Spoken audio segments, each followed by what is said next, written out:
Welcome to the Christianity in Business Podcast, an initiative of the Archie W. Dunham College of Business at Houston Baptist University. I'm your host, Darren Shear, and this is a show that helps Christian business leaders to integrate biblical values into business. You can get more information about HBU's Center for Christianity in Business, including the Christian Business Review academic journal, articles, videos, and news about upcoming events by visiting our website at christianityinbusiness.com. And now, on to today's interview. Today, we're going to be discussing the topic of a biblical model for professional networking. And we're joined by Dr. Chip Roper. Chip is the Director of Marketplace Engagement for the New York City Leadership Center, where he's building a bridge across the vocational divide, the disconnect many people live between their Sunday faith and their Monday reality. And speaking of networking, I got to meet Chip at a recent Faith and Work Summit in Dallas. And I had actually already known about the New York City Leadership Center because an organization I used to work with actually shares a building with Chip's organization. We didn't cross paths because he's got an office there in Manhattan. So if you know New York City, he's right at Bryant Park, literally my favorite park in all of the city. But they're doing incredible work up there. Chip comes at the workplace opportunity from a variety of perspectives, including his work as a small businessman, a pastor, and a career coaching consultant. And in addition to his director work, Chip writes for the blog Marketplace Faith for Patheos.com, is the principal of Next Chapter Consulting, and serves as a teaching pastor at Lower Manhattan Community Church. His wife of 28 years, Audrey, they have 3 daughters, one still at home, and they live along the East River in Hunters Point, Queens neighborhood of New York City. Welcome to the Christianity in Business Podcast, Chip. Darren, it's great to be here. Thanks for having me. Yeah, well, so glad we got to reconnect. Even after all those years of us being in the city and not crossing paths, I'm glad we were able to connect in Dallas. So as we're diving into this topic of a biblical model of professional networking, why don't you give us a working definition of networking as you see it? Sure, that's a great place to start. I mean, it's a pretty simple definition. Networking is the intentional process of expanding your circle of connections and relationships. The intentional process of expanding your circle of connections and relationships. And what we see is that people who are skilled at networking, they know how to identify the people that they need to know and put themselves in the places where they will meet those people. Yeah, I like that intentional part. This is something that's very deliberate. So why do some people cringe when they hear the word networking or hear about a networking event, or somebody says, I'm going to go do some networking? Why does that make some people cringe? Well, if they're like me, it's probably because they're socially awkward. Yeah. You're not socially awkward. I don't know. I'm not as socially awkward as I used to be. I mean, some of us are shy, let's face it. And the idea that we're going to be put on the spot and that we have to, kind of make some kind of a pitch is just sort of unappealing. I think another reason, it's always possible that certain networking events are just, they're really not. It's all about the refreshments or something, and there's not a whole lot of networking going on. But probably more often than not, it's because we're not prepared. And when you're prepared to do something and you can do it well, generally you look forward to it. Yeah. And I think that's where the people that are great at it, sometimes people can look at folks that are great at it and say, oh, they're just working the room and you taking advantage of people or something like that. But some people just live for it. They just love going out and connecting when they just do it so naturally. And that can be kind of enviable for a lot of us that are maybe more introverted. But so whether you feel like you're good at it or not, how important are good networking skills in today's marketplace? Well, I think this is a critical skill. This is a best practice, both for your professional development and your kingdom impact. You just can't underestimate the value of an expanding network. And I'll share with you a couple different reasons and some personal, some business case. But personally, I came to New York in 2014. I didn't know anybody here. My first round of networking was to find a job. and I lived about 3 hours away, so I would come up 2 or 3 days a week and network. And early on, somebody told me when I was telling them what I wanted to do here, they just said, well, I don't think you're going to be able to get anybody to meet with you. And so I just decided to start making some notes and keep tabs. And I found out that in the first quarter that I was here, I actually met 75 people. And that's grown to sort of a regular churn of meeting like 100 people a quarter. And it's doable. It's a doable thing, but I don't think I could have gotten a job here. I don't think I could find the people to serve that I'm looking for. I don't think that I could find the funders I need to make possible what I do if I wasn't always networking, always expanding my network. So personally, it's been something that's just become a habit, and I'm actually become one of those people that looks forward to it. And I'm going to go off a little bit on a tangent here, but when I go to an event where I'm trying to network, if I meet one or two people that I think, boy, that conversation has some legs and it's going to lead to something, I feel really satisfied with that. If I just practice my elevator pitch and telling people what I do and finding points of commonality, I call that a success too. So I'm not like, I don't go to a network like a business card exchange and expect to walk away with 20 new clients kind of thing. And my expectations are one or two good context, good presentation. But for me personally, that's the first thing I just wanted to say is that it's been huge. It's a centerpiece to what I do. I also think in our current business climate and it's not going to change. It's only going to become more of this as we go forward. I think we have a low trust business climate. Sure. And we also have an overwhelming, amount of noise in terms of the things that are pitched to us, the advertisements we're exposed to, and that kind of thing. So when you combine lots of noise and low trust, who are you going to do business with? Mm. You're going to do business with the people you know and the people you trust. And so whether you're looking for a job or you're looking to hire or you're looking for clients and doing business development, or you just want to stay kind of at the cutting edge of what's going on in your industry, all those things are going to come through personal relationships and intel. And it just seems like the business case for it is very clear cut. I have a friend who just transitioned jobs from a chemical from doing data security at a chemical company to doing data security at a finance company. And the way he made that move was a friend of his overheard the CEO of the chemical company saying, I don't know why we even have an IT data division in the elevator. So he got that important piece of intel through networking. He then decided, I need to think about making a move because I'm not sure I'm going to have job security here. And he as he beat the bushes in his network, he found a parallel job in a different industry through a group of people in his discipline a professional group that he had hung out with. And it's just kind of a perfect case of where he was apprised of the need to make a move and all the mechanics flowed through his networking. So it's really, really important from a business point of view. Absolutely. How long did you say you've been in New York City? I've been here for 2 years, 2.5 years. Well, that explains so we just that's why we didn't meet.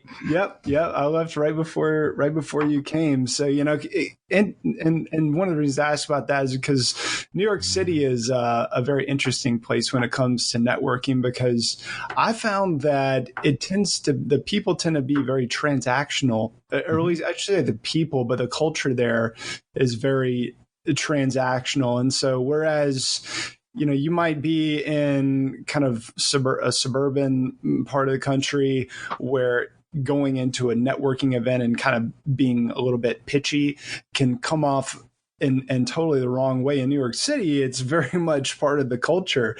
People want to know, who are you? What can you do for me? And so let's kind of cut right to the chase. Have you found that to be true?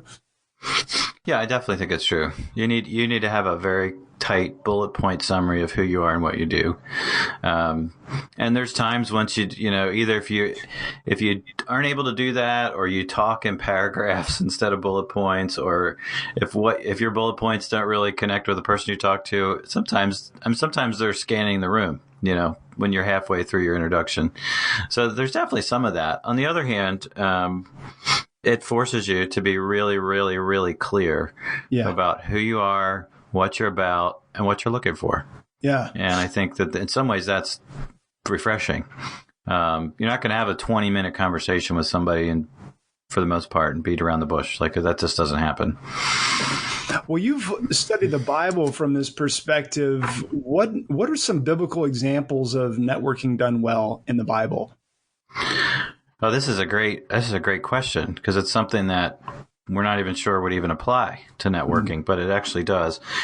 Just back to that idea that people who are skilled in networking, they figure out who the people are that they need to know, and then they put themselves in the place where they'll get to know them. So that's what they do. So it's an intentional process of expanding the circle. And I think about a great example is from Genesis 24. And in Genesis 24, Isaac commissions his servant to go find. Abraham commissions his servant to go find a wife for Isaac. And in the beginning of the chapter, he gives the servant all these instructions about where he's to go and where he's not to go. You're not supposed to stay here in the land of Canaan. You need to go back to the land of our fathers, and so forth and so on. He tells them how, he's going to recognize the right person, who he should talk to, who he shouldn't. And then the servant goes on the journey and goes to the place, and interestingly enough, prays for favor. Prays that God will bless this process. And then, of course, lo and behold, he meets Rebecca, and the whole thing spins out. But it's a very, very intentional process, like we said.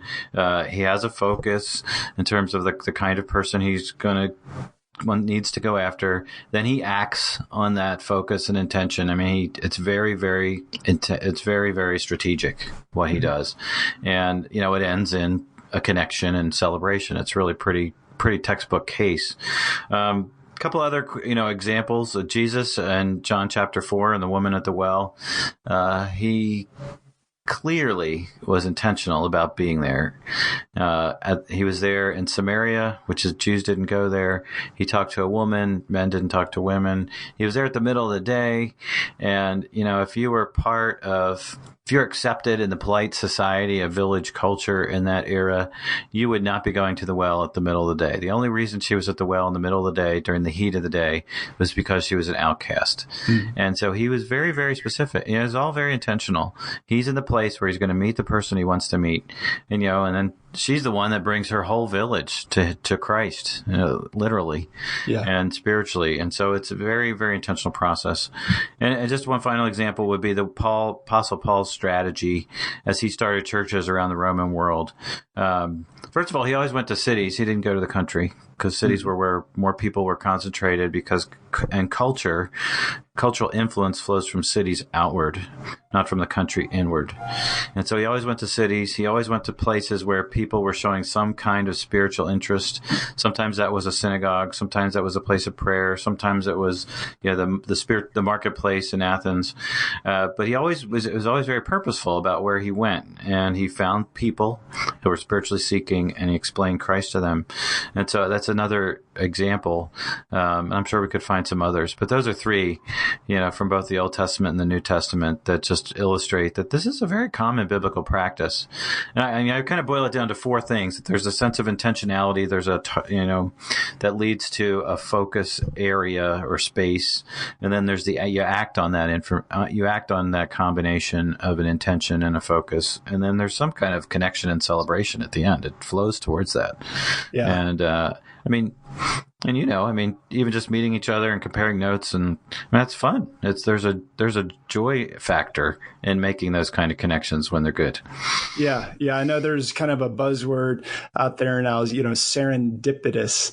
And so when we have those serendipitous meetings out there, that's kind of what the world looks at it as, kind of coincidence. But there's not even a Hebrew word for coincidence. It's all God's providence. And so just the way we connected, God orchestrates the networking. And I was just thinking about how Jesus sent out the 72 and basically is like, go, there's an intentionality, there's a purpose for it, but you're basically going to go house to house and go and connect with people. He didn't say only the extroverted people, or, he said, go out there and connect with people, like the statement, who was it that said, walk across the room to, Bill Hybels. Bill Hybels, walk across the room. Walk across the room, and so that's a great. Thanks for sharing those examples with us. So why don't you share some biblical principles for networking well, and specifically, let's say that Joe's about to go to a conference like the Faith and Work Summit or maybe an industry conference or something like that, and he wants to make some connections to help him advance his organization. What tips would you share with Joe? Well, I kind of outline a 4-step process that I coach people through. And the first step is preparation. Before you go, you should prepare. And so there's a prayer involved in that, which is the prayer for wisdom and discernment. Now, God, what kind of context do you want me to pursue at this gathering or in this space? And part of preparation involves kind of just, am I looking for clients? Am I looking for business intel? Am I looking for employees? What am I looking for? So that's focus. But you always need to do some research about who's going to be there and what's going on. I think that with the internet, we can do tons of research about whatever it is we're after. So if you're interested in working in a certain industry, so you're looking for a job, you can do lots of research. If you're interested in certain clients, you can figure out who typically are, who are your best candidates for clients. What are their needs? What are their kind of firms are? If it's B2B, what kind of firms are they? That kind of thing. Yeah. So, but the first area is praying for wisdom and discernment, and having this sense of awareness and understanding. So when I came to New York, I was interested. One of the major areas I was interested in was the church/Christian nonprofit space here, and I just did I knew it. I knew who all the major players were before I ever set foot in the city. I knew all the big churches were. I had a lot of their staffs charted out. I really knew who was where and what was going on, and that really helps as you network in a space, because then you can speak intelligently about what's going on. You can make connections between people on your network map, that kind of thing. So that's the first step. Is preparation. That preparedness is so key, because, and also being prayerful about it, because we may find ourselves in a conversation that we totally could not have foreseen in that networking event, and it may not be that we may have kind of anticipated being able to kind of promote our company or something like that, and really it's an assignment that somebody maybe needs encouragement or something like that, or to do something for somebody else, and just to kind of prepare our heart for who we might meet, and to just get our marching orders from the Lord instead of just always kind of being in pitch mode. Right. And I think that's really true. And that flexibility is really important. And even with that, we should still have our elevator pitch ready. We should be able to say in 60 seconds who we are, what we do, what we're looking for. You should always have a business card. Even if you're a student, you should have a business card. With your name, with your LinkedIn profile on there, your email, and some people won't take your business card because they just want an electronic connection. But the idea of giving them a physical artifact that says, "Here's who I was," to remind them of your interaction, I think it's a really positive tool. So those are just some ideas about preparation. The second phase is what I call initial contact. That's when you meet somebody either through some online connection, like on LinkedIn, or through a Facebook introduction, or you meet them at a kind of a mixing event. And there, I think we pray for favor. Mm-hmm.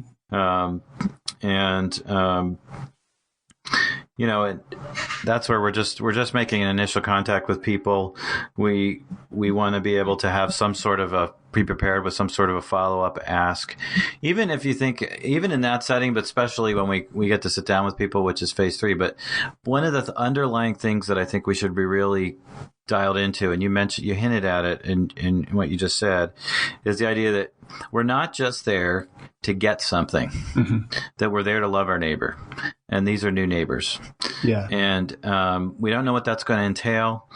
But I could tell you right now, if you're networking with busy people that are sort of up a level from you, on the organizational food chain, being prepared, like knowing who you are and what you want, actually helps them.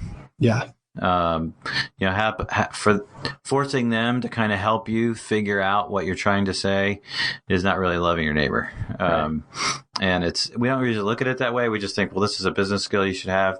But, working with people who are busy CEOs and senior business leaders, their time is precious. And when people have their stuff together, it's a gift to them, because then they can assess it quickly. They want to help you. They can point you in a direction, say, oh, well, you should talk to so-and-so, or you should talk to so-and-so. A lot of, especially, at least I find, Christian leaders in business want to do that.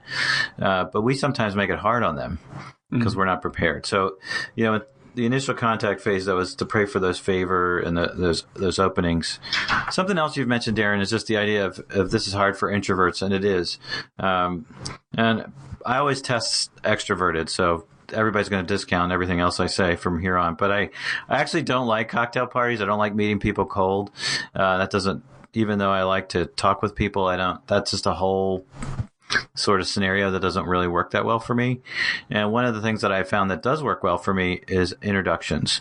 Mm-hmm. And so I ask people I know to introduce me to people I want to know. Mm-hmm. And a lot of times it just happens in email. And I say, hey, can you send me a quick email? And they'll say, hey, John, I want to introduce you to my friend Chip. And, Chip does this and you do this. And I think it'd be great if you could talk. It seems like it's really, really helpful to have those introductions. It feels like the door is open.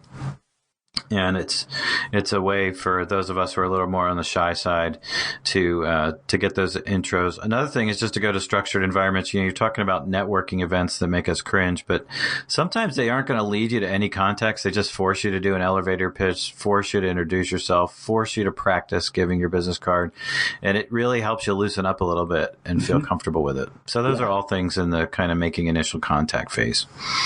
Yeah, it's kind of like Toastmasters. Look, we're all here to give speeches and practice our public speaking. If it's a networking event, look, it's okay to come and share. I mean, definitely do come and share, because the event is only as valuable to the extent that people exchange information about what they do and what they can offer, and looking for those potential synergies with people. Exactly. And we're spending more time online. We communicate more through texting and IM and messaging apps and email. And we can easily get out of practice with meeting people face to face. Yeah. And so even if you're just going, not like there probably isn't good, it's just your Chamber of Commerce and they're having a business card exchange. And no customers are interested in there, whatever. First of all, you still don't know. There might be some kingdom opportunities, like you were saying earlier, to just pray for somebody or encourage them or whatever. You never know. But the second thing in terms of yourself is, but it's a chance to practice. Yeah. And I came to a round table here in New York every Thursday, and didn't really lead to anything specifically for me. And I was a little bit of a different niche than most of the people there, but it was really good every week to have to go around the circle and practice my elevator pitch, and for people to give me feedback on it and to get used to saying it and to tighten it up. Yeah. What would you say to somebody that may kind of be in a place where they're just so taxed for their time and they're saying no new friends, and they don't really think it's all that valuable to do networking, to maybe go to some of those events or to reach out to make those kinds of introductions? What would you say to somebody like that? Well, a couple things. One is we can never do everything all the time. And when you're looking for a job, for instance, you tend to have more time and more urgency for networking than when you don't, when you're not looking, when you're busy trying to keep your job. Mm-hmm. So I understand that, but as you first spun out that question, I thought, well, if you don't think you have time now, or you don't need it now, you will need it. Yeah. It's just a matter of time. And, I used to think in a very kind of compartmental way. So you dust off your resume, you tune up your LinkedIn profile, and you do networking when you're looking for a job. Mm-hmm. And I find that the friends I know who are in the headhunting career search space are saying, no, you need to keep it always tuned up.